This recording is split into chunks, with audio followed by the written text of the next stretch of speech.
కిలోల కొద్దీ బంగారం, కేజీల కొద్దీ వెండి, కోట్ల రూపాయల నగదు.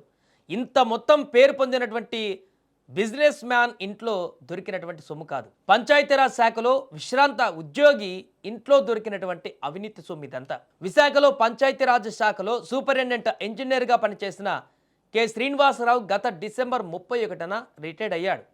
ఆయన ఆదాయానికి మించిగా భారీగా ఆస్తులు కూడబెట్టారనేటువంటి సమాచారంతో విశాఖ ఏసీబీ డీఎస్పీ రమణమూర్తి ఆధ్వర్యంలో నిన్న ఉదయం దాడులు చేశారు.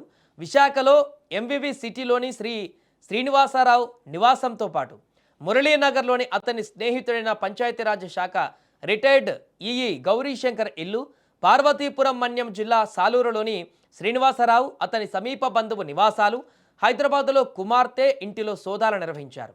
విశాఖలో 3 చోట్ల ఇళ్ల స్థలాలు, 2 ఫ్లాట్లు, 1 ఇల్లు, సాలూరులో కుమార్తె పేరిట ఉన్నటువంటి 18.57 ఎకరాల వ్యవసాయ భూమి ఉన్నట్లుగా గుర్తించారు. సాలూరులోని బావమర్ది ఇంట్లో 30 లక్షల నగదు, హైదరాబాదులోని కుమార్తె ఇంట్లో 25 లక్షలు, ఎంవివి సిటీలోని శ్రీనివాసరావు ఇంట్లో 2.5 కిలోల బంగారం, 20.3 కిలోల వెండి, హుండాయ్ కారు, బైక్ను స్వాధీనం చేసుకున్నారు. ఈ ఆస్తుల విలువ 30 కోట్లకు పైగా ఉంటుందని అంచనా. ఇక వీటితో పాటు 5 బ్యాంకు లాకర్ల తాళాలు కూడా దొరికాయి. వీటిని ఈరోజు చూడనున్నారు. ఆ లాకర్లో ఇంకా ఎలాంటి ఆస్తులు దొరుకుతాయో ఊహిస్తేనే ఇప్పుడు ఆందోళనకరంగా మారింది. అక్కడ పంచాయతీరాజ్ ఏఈగా విధుల్లో చేరినటువంటి శ్రీనివాసరావు ఎక్కువ కాలం పాడేరు, శ్రీకాకుళం, విజయనగరం, విశాఖ జిల్లాలలో పనిచేశారు.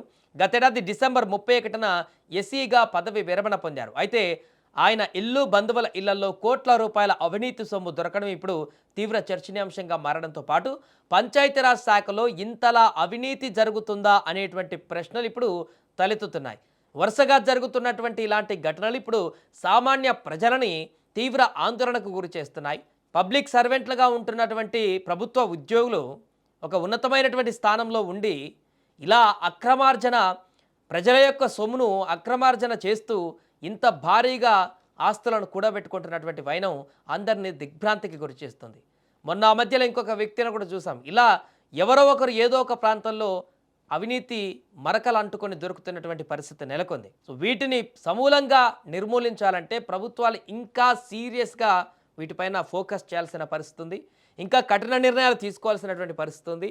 ఎక్కడ అవినీతి జరిగినా కూడా మూలాల్లోకి వెళ్ళి మరీ వెతికి వేటాడి పట్టాల్సిన పరిస్థితి ఏర్పడిందంటూ కూడా జనాలు ఇప్పుడు కామెంట్స్ చేస్తున్నారు.